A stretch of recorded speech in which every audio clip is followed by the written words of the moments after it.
This film series has been produced so as to form part of or complement the training manual required to be carried on board your ship, in accordance with SOLAS Chapter 3. The first part of this film series dealt with the muster list, or as it is sometimes called, the station bill, and its importance in the organization of a ship's response to an emergency. 194! This second film deals with the techniques of launching a lifeboat.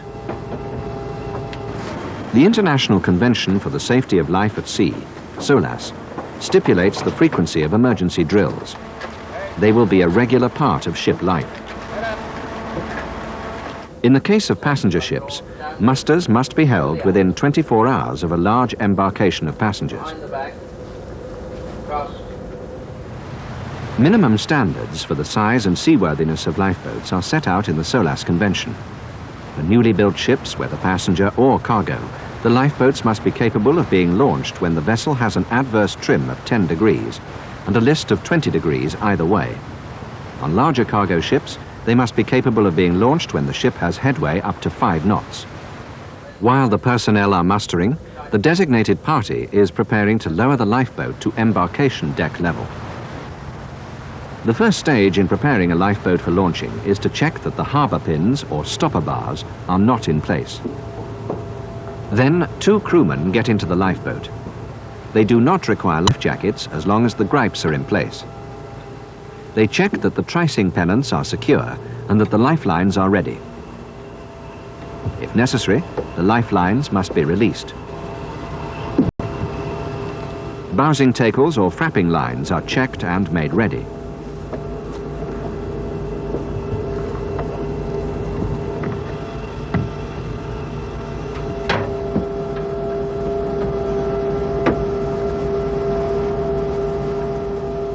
The plugs are screwed in.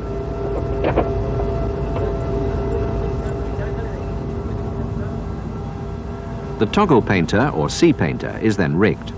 One end should be secured around a thwart.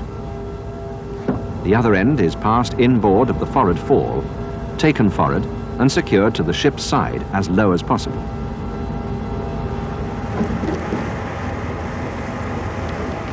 Alternatively, depending on the lifeboat's precise arrangements, the toggle painter may be rigged once the lifeboat is at the embarkation deck. Though on some ships, the painter is permanently rigged.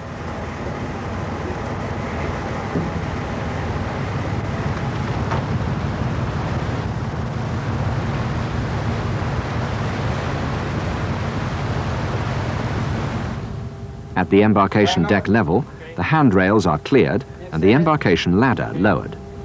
Open the gate. This ladder provides an alternative method of boarding the lifeboat and a means of embarkation for the last man. Secure the ladder. Some passenger ships' muster lists specify that the last man must embark in another lifeboat or life raft. Okay, throw the ladder over.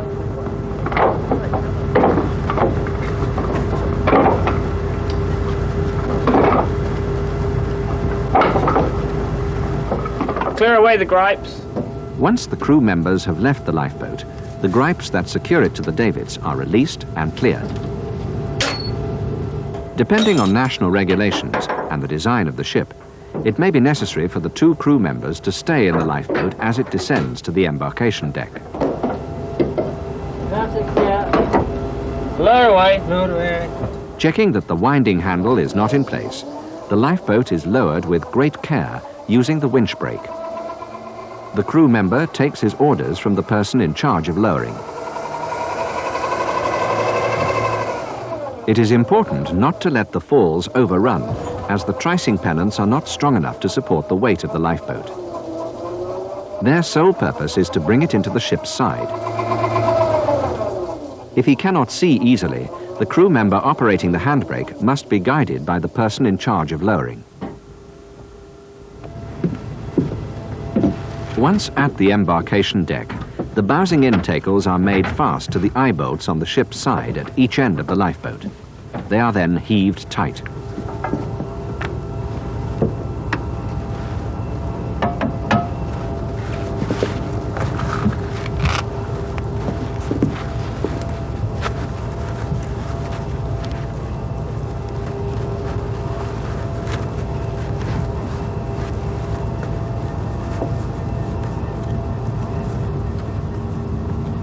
The tricing-in pennants are now released together.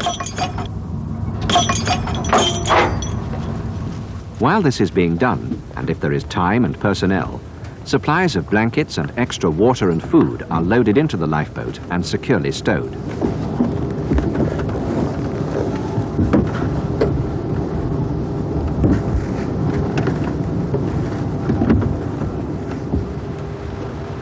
Other equipment, such as the emergency radio and the first aid outfit, is also taken on board. The bridge is informed that the lifeboat is ready for boarding. Deputy Captain, boat preparation party.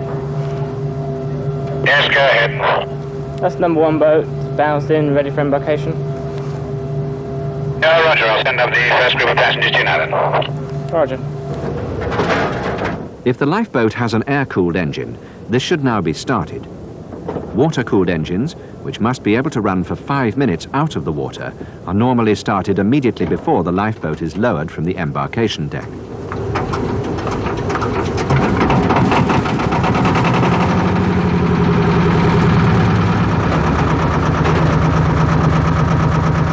Once the order to board has been received from the bridge, the crew assists the evacuees into the lifeboat. The crew members ensure that the occupants sit as low as possible in the boat and that their weight is evenly distributed. Proper leadership is vital in any emergency or survival situation. The coxswain must make it clear to everyone that he is in charge. It is best if this is established before the lifeboat enters the water.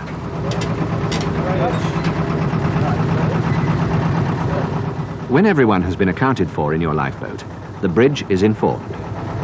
Bridge, boat preparation party. Yes, go ahead, boat preparation party. That's number 1 lifeboat, all passengers and crew embarked, permission to launch. Go ahead, boat preparation party, lower and send away the boat. Once the order to abandon ship has been given by the captain, the coxswain orders the bowsing tackles to be eased out and cast off.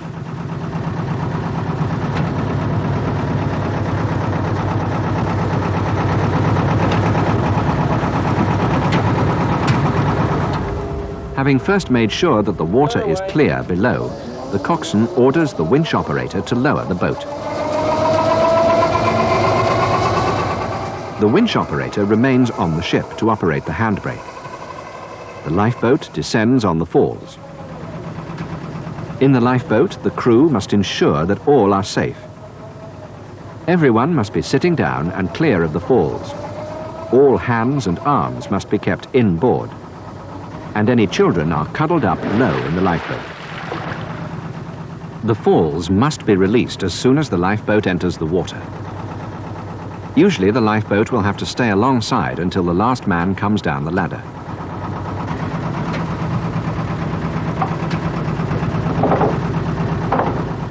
The method of entering the water is determined by the state of the sea and the lifeboat's release gear. The decision is made before lowering. In calm conditions, the boat with offload release gear should be let run for the final 3 meters, keeping the brake open.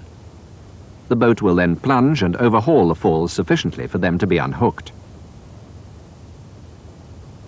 In a seaway, or in rougher conditions, with offload release gear, there is a danger that only 1 fall will be released.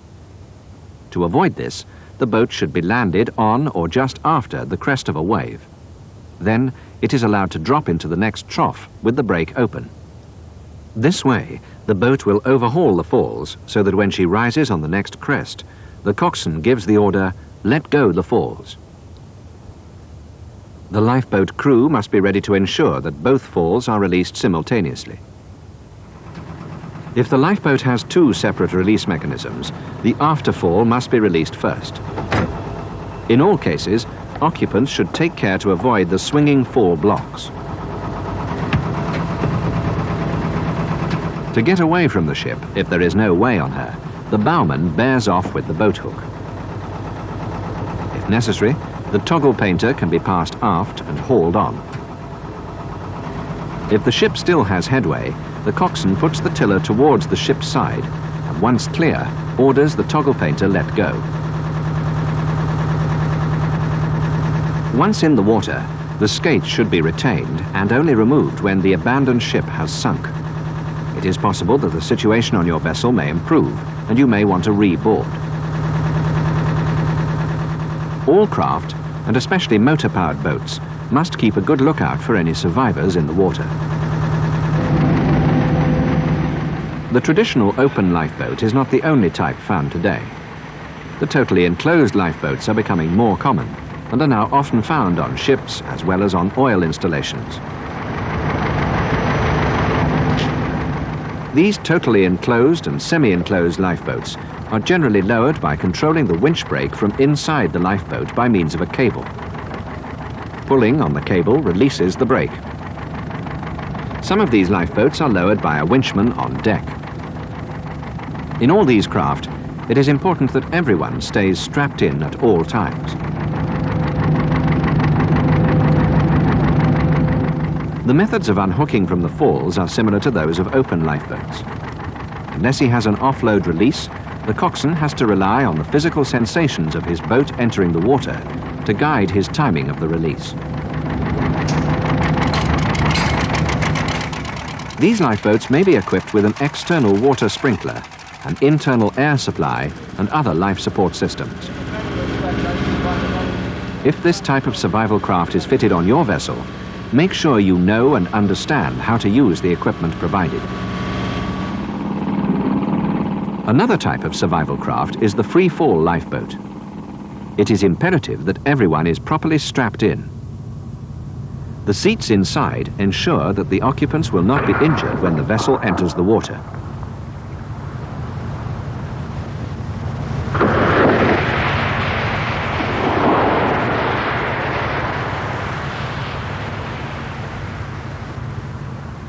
Once you have congregated with other survival craft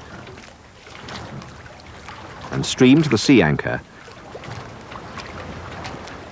the priorities are, first, protection against exposure; secondly, helping the rescue services to locate you by keeping a good lookout and using the radio; and thirdly, conservation of water supplies. Whatever kind of survival craft you find yourself in, your actions in the first hour will largely influence your chances of survival. The importance of leadership cannot be overestimated. Always plan on being in the lifeboat for a long time. Even in a busy seaway, there is no guarantee that the rescue services will arrive quickly.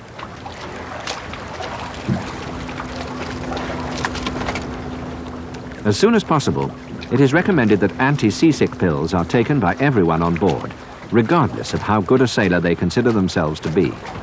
The objective is to reduce fluid loss. Seasick tablets, you all need one. Don't care how good a sailor you think you are.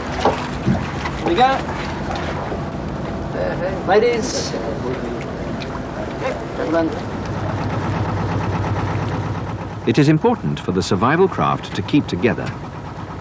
They must get away from the ship, if possible in a direction across the wind.